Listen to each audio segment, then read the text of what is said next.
शारण्य में 88,000 शौनकादि मुनियों को सुना रहे हैं सूत जी, और सूत जी अब मंगलाचरण कर रहे हैं। सूत जी कहते हैं कि निगम कल्पतरोर गलितम फलम, ये भागवत क्या है?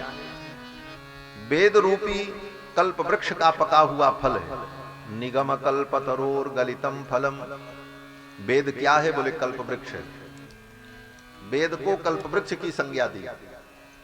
जैसे भगवान कल्प वृक्ष हैं, भगवान को भी कल्प वृक्ष कहा जाता है। भक्त वांछा कल्प तरु है? भक्तों की वांछा माने कामना को पूर्ण करने वाले जो कल्प तरु है, भगवान भी कल्प तरु है।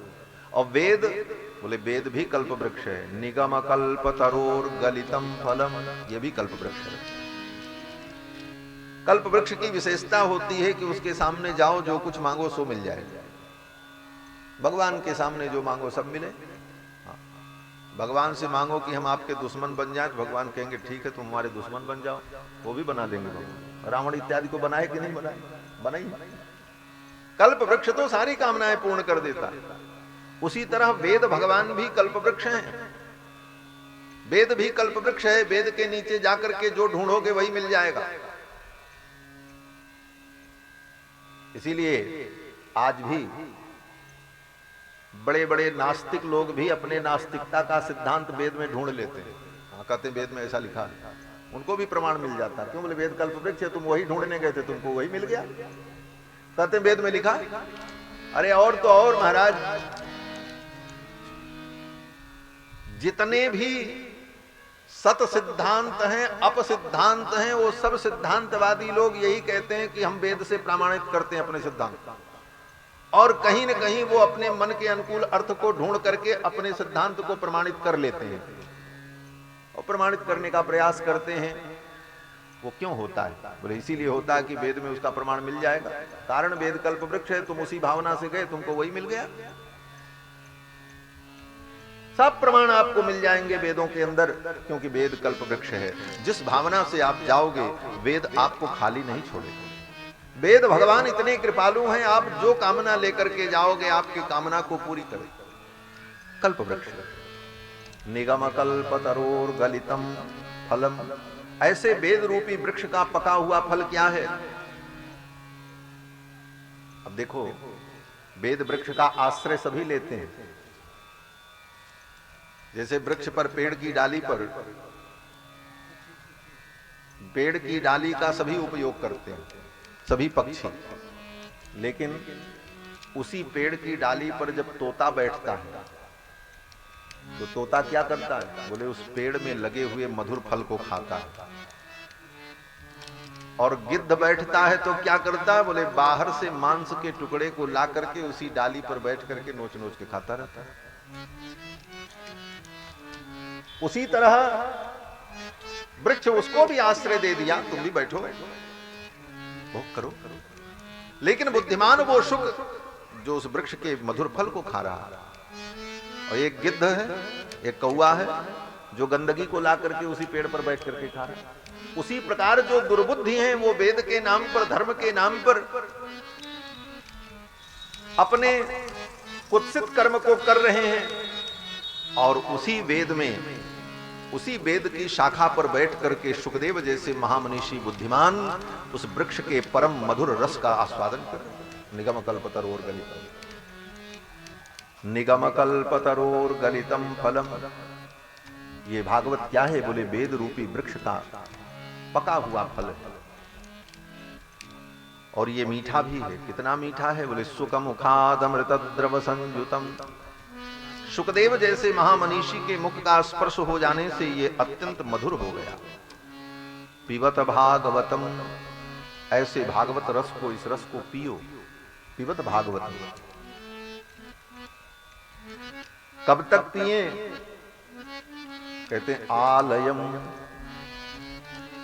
आलयम माने मृत्यु पर्यंतम, जब तक जीवन है तब तक इस रस को पीते रहो। आलयम, आ माने समन्तात, लय माने मृत्यु, जब तक मृत्यु न हो जाए तब तक पियो। अर्थात भागवत की कथा को, भगवत चरित्र को बार बार सुनो, एक बार नहीं, दो बार नहीं, बार बार सुनो, सुनते रहो, सुनते रहो। राम ही सुमिरिय गाइए, राम ही संतत सुनिए, राम गुण राम। बार बार इस चरित्र को सुनते रहो। पिबत भागवतम रसम आलयम मृत्यु पर्यंत। बोले मृत्यु पर्यंत सुनेंगे तो फल क्या होगा? बोले मृत्यु पर्यंत अर्थात पूरे जीवन अगर इस कथा को सुनोगे तो मरने से बच जाओगे। आप कहोगे महाराज ऐसा कैसे हो सकता है? जिसने भागवत सुनी राजा परीक्षित, मरना तो उनको भी पड़ा, तो हम कैसे मरने से बच जाएंगे? बोले मरने से बच जाओगे इसका मतलब यह है कि दोबारा फिर नहीं मरना पड़ेगा। एक बार तो मरना पड़ेगा, क्योंकि अब पैदा हो गए हैं तो मरना पड़ेगा। जातस्य ही ध्रुवो मृत्यु हो, जो पैदा हुआ है उसको तो मरना पड़ेगा। अब एक बार हम इस दुनिया में पैदा हो गए हैं तो मरने से बच नहीं सकते, मरना तो पड़ेगा। लेकिन दोबारा न मरना पड़े इसका उपाय क्या है? बोले इसका उपाय यही है कि दोबारा फिर जन्म न लेना पड़े। सीधी सीधी बात। भाई दोबारा फिर ये मरने का झंझट हमारे जीवन में न हो, इसका उपाय क्या? बोले दोबारा जन्म न हो। जब जन्म नहीं होगा तो मृत्यु भी नहीं होगी। पुनरपि जननम पुनरपि मरणम पुनरपि जननी जठरे शयनम, इससे मुक्ति मिले। ये मुक्ति कैसे मिलेगी? बोले दोबारा आप जन्म न हो। तो दोबारा जन्म न हो इसका उपाय क्या है? बोले इसका उपाय यही है कि भगवान के चरित्र को अगर जीवन भर सुनते रहे तो मरते समय, अंतिम समय में ठाकुर जी की याद आ जाए। भगवान कृपा करेंगे और तुम्हें संसार सागर से मुक्त कर देंगे, फिर संसार में कभी आने की जरूरत ही नहीं पड़ेगी। अंत काले स्मृतिर यातु तब कैंकर्य कारिता तामे नाम भगवनद्य क्रियमाणम कुरुष्व में। अंत काले स्मृतिर यातु तब कैंकर्य कारिता। भगवान श्री रामानुजाचार्य शरणागति गद्य में कहते हैं कि अंत काल में आपकी जो स्मृति होगी वो कब होगी? बोले जीवन भर जब आपका हम कैंकर्य करेंगे, आपकी सेवा करते रहेंगे, आपका भजन करते रहेंगे, कथा सुनते रहेंगे, तभी मरते समय आपकी याद आएगी। तब कैंकर्य कारिता तामे नाम भगवन अद्य क्रियमाणम कुरुष्व में। तो वो स्मृति हमारे मन में दृढ़ हो जाए, ये प्रार्थना की। तो भगवान की कथा अगर हम जीवन भर सुनते रहेंगे, भगवत चरित्र का चिंतन करते रहेंगे, तो मरते समय भगवान का ही स्मरण होगा। परिणाम बोले संसार के बंधन से मुक्त हो जाए। और कहीं नहीं हुए तब तो कहते हैं चिंता मत करना, फिर जन्म होगा। फिर जब जन्म होगा तो पिछले संस्कार के कारण फिर कथा सुनने को मिलेगी, फिर सुनना। कब तक सुने? बोले आलयम, फिर दोबारा जब तक मृत्यु न हो जाए तब तक सुनना। बोले महाराज तब कब तक सुनते रहेंगे? बोले बार बार जन्म लेते रहेंगे, सुनते रहेंगे, कोई आपत्ति नहीं है। आलयम। बोले तो फिर कब तक सुनते रहेंगे? कहते हैं आलयम, जब तक प्रलय न हो जाए, जब तक ये सृष्टि रहेगी, इस संसार में हम पैदा होते रहें, ठाकुर की कथा सुनते रहें, आनंद में रहें, इससे बढ़कर के और क्या बात हो सकती। पिबत भागवतम रसमालयम मुहुरहो रसिका भुवि भावुकाः। मुहुर्मुहु, बार बार इस कथा को सुनते रहो। भुवि भावुकाः, पृथ्वी पर रहने वाले भावुक। क्यों? बोले पृथ्वी पर रहने वाले हम आपको ये सुलभ है, बाकी देवताओं को सुलभ नहीं। स्वर्ग में सब कुछ मिलता है, कथा नहीं मिलती। क्यों? बोले वहां कथा होती तो स्वर्ग के देवताओं को मृत्युलोक में कथा के लिए ना आना पड़ा। स्वर्ग के देवता मृत्युलोक में कथा सुनने के लिए आते। क्यों? बोले स्वर्ग में कथा नहीं होती। क्यों नहीं होती? क्योंकि वहां कोई कथावाचक नहीं होते। क्यों कथावाचक नहीं होते महाराज? बोले कथा बांचने वाले और कथा सुनने वाले स्वर्ग जाते ही नहीं। बोले तो नरक में जाते हैं? बोले नरक में भी नहीं जाते। भगवान की कथा सुनने वाले और सुनाने वाले वैकुंठ जाते हैं, वो स्वर्ग नरक में नहीं जाते। वो स्वर्ग नरक से परे है। और जो वैकुंठ जाते हैं वो फिर लौट के आते नहीं है। यद गत्वा न निवर्तन्ते तद्धाम परमम मम, जहां जाने के बाद जीव को कभी लौट के आना ही नहीं पड़ता। यतो वाचो निवर्तन्ते अप्राप्य मनसास आनंदम ब्रह्मणो विद्वान न विभेति कुतश्चन। तो भगवान की कथा सुनाने वाले स्वर्ग जाते नहीं। क्यों? बोले जो भगवान की कथा सुनाएगा वो तो भगवान के पास जाएगा, और जो सुनेगा वो भी भगवान के पास जाएगा। तो स्वर्ग में कथा सुनाने वाले नहीं होते और कथा सुनने वाले भी नहीं। जब सुनाने वाले नहीं तो सुनने वाले कहां मिले? और सुनाने वाले कभी कभी घूमने टहलने जाते हैं, श्री देवर्षि नारद जैसे भक्त लोग, क्योंकि नारद जी तो मुक्तात्मा है। वो कभी कभी स्वर्ग जाते हैं लेकिन उनकी कोई सुनता नहीं। समस्या तो इस बात की, क्योंकि वहां तो सुनाने के लिए दूसरे लोग बैठे। वहां तिलोत्तमा, उर्वशी, रंभा, मेनका, ये बड़ी बड़ी अप्सराएं नृत्य करती हैं, गंधर्व लोग गायन करते हैं, देवराज इंद्र का दरबार लगता है। वहां तो राजसी ठाट बात, वहां नारद जी का बीणा वादन कौन सुने। इसलिए नारद जी भी वहां से चले आते हैं, मृत्युलोक में ही आकर के जीवों को भगवान की कथा सुना करके प्राणियों का कल्याण करते। तो स्वर्ग में भी महाराज कथा होती नहीं, वहां कोई कथावाचक होता नहीं, कौन कथा सुनावे महाराज। इसलिए कहते हैं इस पृथ्वी पर ही ये कथा सुलभ है। इसलिए हे रसिकों, हे प्रेमी भक्तों, इस कथा को बार बार सुनो, बार बार सुनो, भावुक होकर के सुनो। भूमि भावुका, क्यों बोले कथा भाव का विषय है। भाव अंतर हृदय की एक विशुद्ध भावना है। अंतर हृदय का वो राग है जिसको भाव कहते हैं। हमारे हृदय का जो द्रवीभूत होना है उसी का नाम भाव है। तो वो भाव हृदय में होगा तभी कथा आनंददायिनी होती, तभी कथा समझ में आती। ये भावुकों का विषय है। बुद्धि प्रधान लोगों के लिए कथा नहीं होती, भावक प्रधान लोगों के लिए कथा होती है। बुद्धि प्रधान लोगों के लिए तो वेद वेदांत का शास्त्रार्थ है, करो शास्त्रार्थ, तत्व क्या है, ब्रह्म क्या है, लड़ते रहो, भिड़ते रहो। इसीलिए संतों ने कहा, ईर्षा खाज धरी गेरुन में वेदांतिन के वासे, हम तो दास भये हैं खासे। ये वेद वेदांत की लड़ाई बहुत लंबी है महाराज। वो भी विषय है, बुद्धि का विलास है, उसकी भी मर्यादा है, लेकिन वो बुद्धि प्रधान विषय, कथा तो भाव प्रधान विषय। इसको भाव से ही समझा जा सकता है और भाव से ही इसका अनुभव हम कर सकते हैं। और ये भावुकों के लिए परम धन है। श्रीमद् भागवत की महिमा का वर्णन किया। फिर कहते हैं नैमिषारण्य में, इस कलयुग के प्रारंभ में 88,000 शौनकादि मुनि नैमिषारण्य में एकत्रित हुए और दीर्घकालिक सत्र उन्होंने प्रारंभ किया। प्रातः काल वो लोग यज्ञ यागादि कर्म करते थे और फिर यज्ञ कर्म से निवृत्त होने के बाद सूत जी के सन्निकट बैठकर भगवान की चर्चा श्रवण करते। तयेकदा तु मुनय प्रातर्हुत हुताग्नयः सत्कृतं सूतमासीनं पपच्छुर इदमादरात्। अपने यज्ञ कर्म से निवृत्त होने के बाद वे मुनि महात्मा लोग, शौनकादि मुनि लोग सूत जी के पास आए। सूत जी महाराज नैमिषारण्य में विराजमान रहते हैं और कथा सुनाते हैं। सूत जी के पास आकर के उन मुनियों ने कहा कि त्वया खलु पुराणानि सेतिहासानि चानघ। हे भगवान, आपने अनेक पुराण और अनेक इतिहास आपने सुनाए। उन इतिहासों को, कथाओं को हमने सुना, लेकिन अब हम आपसे कुछ विशेष चर्चा करना चाहते हैं। सूत जी ने कहा, बताइए। तो शौनक जी कहते हैं कि पुंसाम एकांततः श्रेयस्तत्र संसितुमर्हति। आप कृपा करके ये बताओ कि मनुष्य के जीवन में श्रेय क्या है। श्रेय का मतलब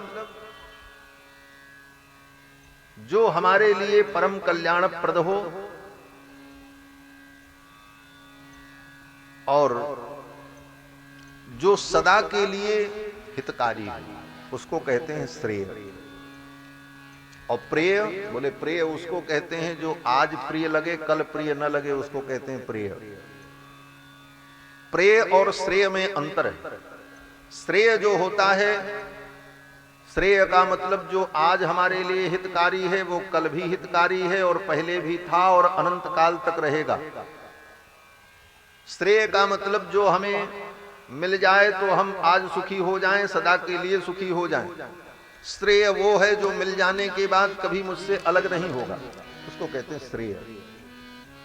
और प्रिय का मतलब बोले जो प्रिय लगे कुछ काल के लिए, जिसमें नित्यता न हो, उसको कहते हैं प्रिय। जैसे किसी व्यक्ति को कोई प्रेयसी बहुत अच्छी लगती हो, तो वह प्रेयसी जब अच्छी लगती है तो उसे लगता है कि ये मुझे मिल जाए, नहीं तो इसके बिना तो हमारा जीवन ही बेकार है, उसी के लिए मर मिटेंगे। लेकिन मिल जाने के बाद कुछ दिन तक तो वो प्रेयसी प्रेयसी रहती है, लेकिन कुछ दिन बीतने के बाद फिर उसमें वो प्रेम नहीं रहता, फिर वो भावना, वो चाहत खत्म हो जाती है। क्यों? बोले फिर वो उसे अच्छा नहीं लगता। तो उसे क्या कहेंगे? बोले वो प्रेय तो है लेकिन श्रेय नहीं है। भूख लगी है, भोजन बहुत अच्छा लग रहा है, एक रोटी खाए बड़ा मजा आया, दो रोटी खाए तो थोड़ा कम मजा आया, तीसरी खाए तो और कम हुआ, चौथी खाए तो एकदम कम हुआ, पांचवी के समय आया तो बोले अब नहीं खाएंगे लोग। क्यों? बोले वो प्रेय था, वो श्रेय नहीं है। प्रेय और श्रेय में यही अंतर है। तो शौनक जी ने पूछा श्रेय क्या है? पुंसाम एकांततः श्रेयस्तन्न संसितुमर्हसि। हे भगवान, मनुष्य के जीवन में श्रेय क्या है? हम तो केवल प्रेय को ढूंढते रहे, दुनिया में हम केवल प्रेय को ढूंढते हैं, श्रेय को कभी ढूंढते ही नहीं। जो कुछ है वो प्रेय है, श्रेय को हमने कभी समझा ही नहीं। जो कुछ हम करते हैं प्रेय, बड़ा सुंदर घर बना लें, बोले प्रेय, बन गया, 2-4 दिन रहे, बहुत अच्छा लगा, बाद में 2-4 साल बाद वही घर पुराना लगने लगता, फिर वो आनंद खत्म। कपड़ा लेकर के आए, बड़ा सुंदर, मिल जाए, बड़ी ऑनलाइन मंगाया, यहां से वो चीज मंगाई, आने के बाद कुछ दिन बाद टाटा फिर बेकार, फिर उसमें कोई रुचि नहीं रही। संसार की हर वस्तुएं प्रेय हैं। श्रेय कौन है? बोले जो मिल जाए तो सदा के लिए मिल जाए, सदा वो आनंद प्रद हो, जिससे कभी तृप्ति न हो, वो श्रेय कौन है? बोले वो परमात्मा। ये पहला प्रश्न किया है शौनक जी ने, श्रेय क्या है? किम श्रेय, श्रेय क्या है? दूसरा प्रश्न किया, बड़ी गंभीरता से सुनना, तब कथा समझ में आएगी। भागवत सुनने का फल क्या, बाकी राम कहानी तो आपको सब मालूम है, भागवत में क्या लिखा है, कितनी कथाएं हैं, वो सबको मालूम है। लेकिन भागवत के जब इस भूमिका को समझ लेंगे तो भागवत को सुनने का अधिक आनंद होगा। यही बातें महत्वपूर्ण है। दूसरा प्रश्न किया, शास्त्र सारः कः, सारे शास्त्रों का सार क्या है? अतः साधोत्र यत् सारम समुद्धृत्य मनीषया। शौनक जी कहते हैं, हे भगवान, स्वमनीषया, अपनी मनीषा के द्वारा, अपनी बुद्धि के द्वारा समस्त शास्त्रों का सार क्या है, ये आप कृपा करके बताइए। ये दूसरा प्रश्न। शास्त्र सारः कः, समस्त शास्त्रों का सार क्या है? वास्तव में समस्त शास्त्रों का सार सब शास्त्र सुनने पढ़ने का अंतिम फल है कि हम भगवान को प्राप्त कर लें, भगवान को जानें। शास्त्र का उद्देश्य संसार की वस्तुओं की उपलब्धि और संसार की प्रवृत्ति नहीं है। प्रवृत्ति तो एक बहाना है, मूलतः निवृत्ति ही उद्देश्य है। प्रवृत्ति तो एक बहाना है, निवृत्ति उद्देश्य है। जैसे इसीलिए दो मार्ग कहा गया, एक प्रवृत्ति मार्ग, एक निवृत्ति मार्ग। शास्त्र के दो मार्ग हैं, एक प्रवृत्ति, एक निवृत्ति। निवृत्ति मार्ग जो है वो कहता है संसार में जो कुछ है सब छोड़ो, इससे निवृत्त हो जाओ। सर्वम त्यक्त्वा हरिम भजेत, सब झूठा है, न पत्नी, न पुत्र, न परिवार, न भाई, न संपत्ति, ये सब जगत का व्यवहार असत्य है, इससे निवृत्त हो जाओ। सही बात तो यही है, निवृत्ति मार्ग। लेकिन अब सब निवृत्ति नहीं हो सकते, तो शास्त्र ने दूसरा मार्ग बताया, प्रवृत्ति मार्ग। प्रवृत्ति मार्ग क्या है? बोले अब संसार तुमको अच्छा लग रहा है तो इसमें थोड़ा प्रवृत्त हो जाओ, जाओ देख लो, क्या देखने के बाद निवृत्त हो जाना है? तो देखो। बोले कैसे देखो? बोले शास्त्र की विधि से देखो। संसार अच्छा लगता है तो बोले संसार को समझो, समझने के लिए क्या करना? बोले पढ़ो लिखो, गुरुकुल में जाओ, सब पढ़ो लिखो सीखो। उसके बाद बोले उसके बाद ब्याह कर लो, संसार का सुख भोगो, बेटा बेटी पैदा करो, फिर कमाओ खाओ, सब करते करते अंत में समझ लेना ये संसार सार है कि असार है, फिर अपने आप समझ में आ जाए। इसका नाम है प्रवृत्ति मार्ग। तो ये प्रवृत्ति मार्ग और निवृत्ति मार्ग है। बोले पहले ही समझ लिया तो छोड़ के किनारे हो जाए। वे दो प्रकार के मार्ग होते हैं, दो रास्ते होते हैं। अब यहां से दरभंगा जाना है, मुजफ्फरपुर जाना है, तो मुजफ्फरपुर जाना तो एक रास्ता यहां से चलो, आशापुर होते हुए, धड़ौरा होते हुए सीधे दरभंगा में प्रवेश करो, रेलवे क्रॉसिंग पार करो, कितना जाम मिलेगा, कितनी भीड़ मिलेगी, पूरा शहर पार करके तब आप बाईपास पकड़ करके तब आप मुजफ्फरपुर पहुंचो। पूरा शहर देखना पड़ेगा और पूरे शहर में जो है आपको रुकना अटकना पड़ेगा, कितनी देर हो जाए इसका कोई ठिकाना नहीं। और दूसरा रास्ता क्या है? बोले दूसरा रास्ता जो हमको हमारे चंदन जी ने कल बताया था परसों, बोले महाराज सीधे वहां से बाईपास से आप आइए, कहां? बोले सकरी, और सकरी से सीधे ऐसे चले आइए, कहीं कोई भीड़ नहीं मिलेगी, बाईपास चले आइए। बाईपास से चले आए, कहीं कोई भीड़ नहीं मिली,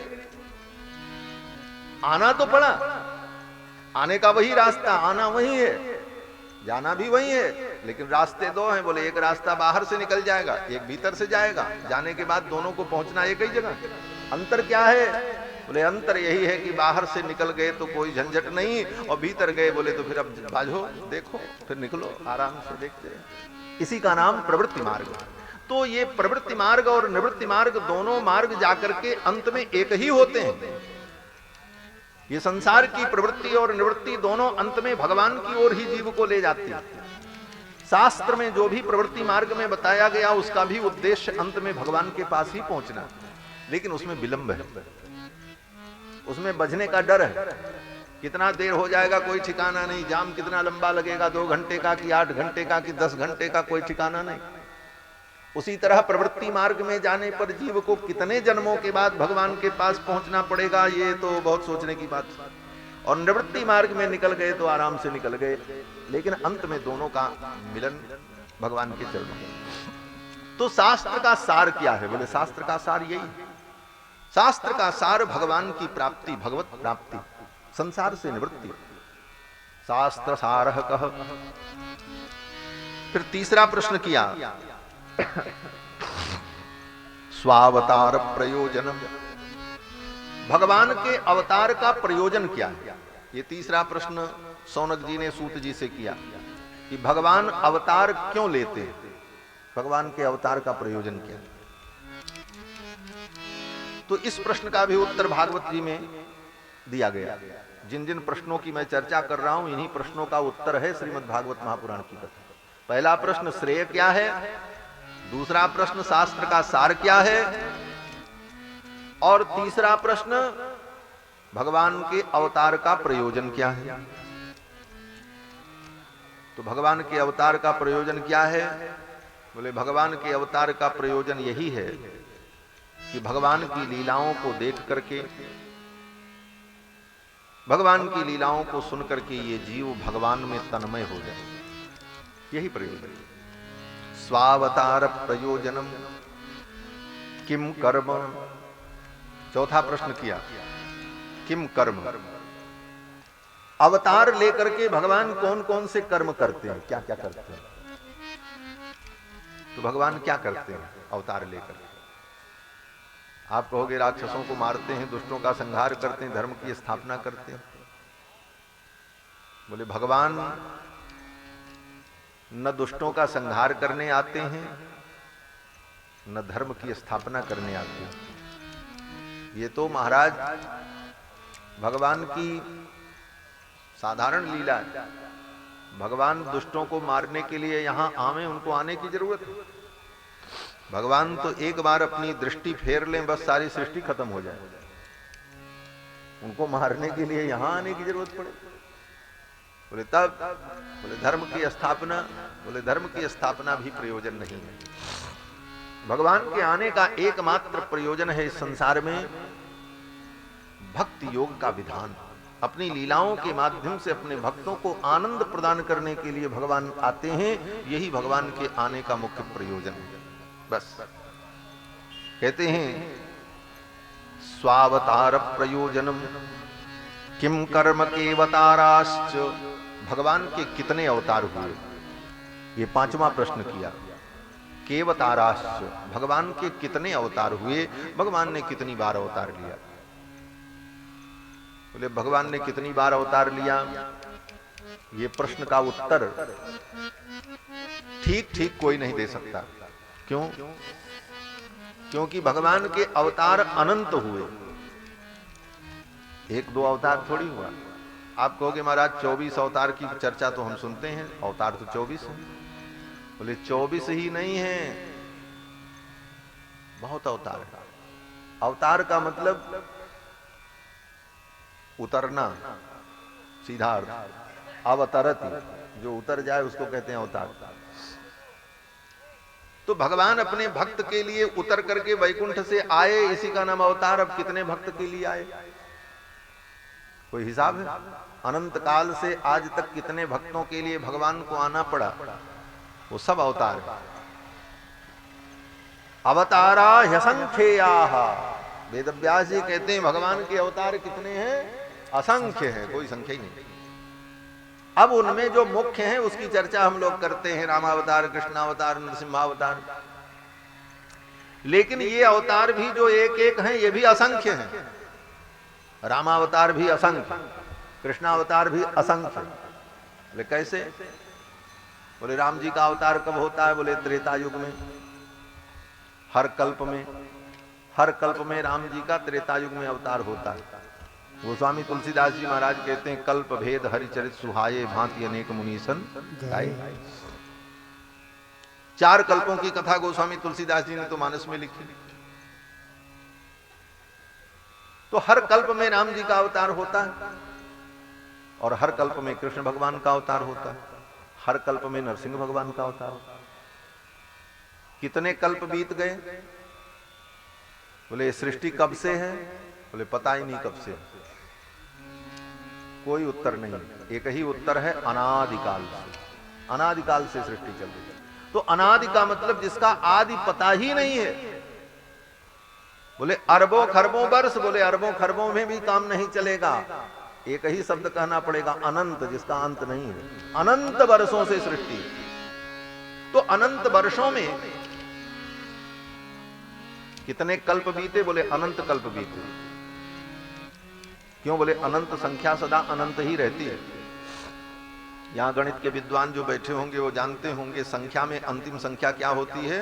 अनंत। इकाई, दहाई, सैकड़ा, हजार, 10,000, लाख, 10 लाख, करोड़, 10 करोड़, अरब, 10 खरब करते करते अंतिम संख्या में जाके क्या लिखते हैं? बोले अनंत। तो गणित की जो 4 प्रक्रिया होती है, गणित तो बहुत बड़ा विषय है, लेकिन गणित में मुख्य 4 प्रक्रिया होती है, जोड़ना, घटाना और गुणन करना और विभाजित करना। जोड़, घटाना, गुणा, भाग, 4 ही प्रक्रिया तो होती है, 5वीं कोई प्रक्रिया होती नहीं। और संख्या से संख्या को विभाजित करते हैं, गुणा करते हैं, जोड़ते हैं, घटाते हैं, जो भी करते हैं। तो अनंत संख्या जो है,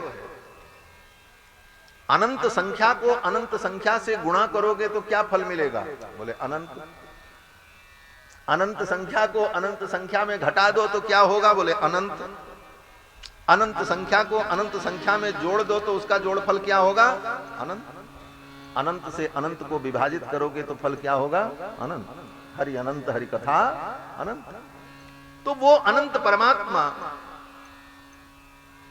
अनंत काल से सृष्टि और अनंत कल्प, और अनंत कल्पों में भगवान के अवतार भी अनंत। तो राम जी का अवतार भी कितनी बार हुआ? बोले अनंत बार, 1-2 बार नहीं। कृष्ण भगवान का अवतार बोले अनंत बार। हरि अनंत, हरि कथा अनंत। तो भगवान के अवतार भी अनंत। 6वां प्रश्न किया, धर्म कम शरणम गता। ये धर्म किसकी शरण में रहता है? धर्म किसकी शरण में रहता है? धर्म का आश्रय कौन है? धर्म शरणम गता। धर्म, ये धर्म कम शरणम गता, ये किसकी शरण में रहता है? धर्म का आश्रय कौन? बोले धर्म के आश्रय भी भगवान। सबके आश्रय भगवान हैं, धर्म भी भगवान के ही आश्रित होकर के रहता है। अब इन्हीं 6 प्रश्नों का उत्तर, इसी के उत्तर में श्री सूत जी महाराज ने कथा प्रारंभ की और कथा गंगा प्रवाहित हुई। सर्वप्रथम श्री सूत जी महाराज ने अपने गुरु जी को प्रणाम किया, सुखदेव मुनि को, और फिर भगवान नारायण को प्रणाम किया। नारायणं नमस्कृत्य नरं चैव नरोत्तमं देवीं सरस्वतीं व्यासं ततो जयमुदीरयेत्। भगवान नारायण को, नर को, देवी सरस्वती को प्रणाम करके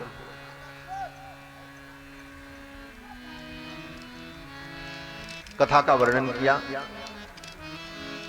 सूत जी कहते हैं कि धर्मस्वनिष्ठित पुंसाम विश्वक्सेन कथासु यः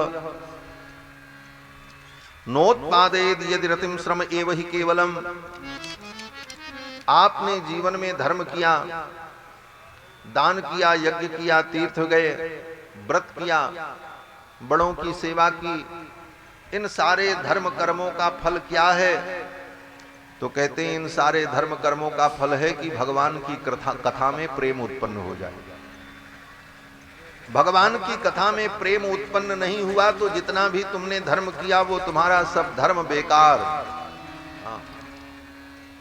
सबसे पहली बात सूत जी ने यही कही, धर्म सुनुष्ठित पुंसाम, धर्म का तुमने सुंदर ढंग से अनुष्ठान किया, लेकिन विश्वक्सेन कथासु यह, भगवान विश्वक्सेन की कथा में नोत्पादयेद यदि रतिम, यदि तुम्हारी रति उत्पन्न नहीं हुई, प्रेम उत्पन्न नहीं हुआ, तो श्रम एव ही केवलम, तुमने केवल श्रम किया, परिश्रम किया जीवन भर धर्म करके, उसका वास्तविक फल नहीं मिला। सारे धर्म कर्मों का फल है भगवान की कथा में प्रेम, भगवान के चरणों की भक्ति, भगवान के चरणों का अनुराग।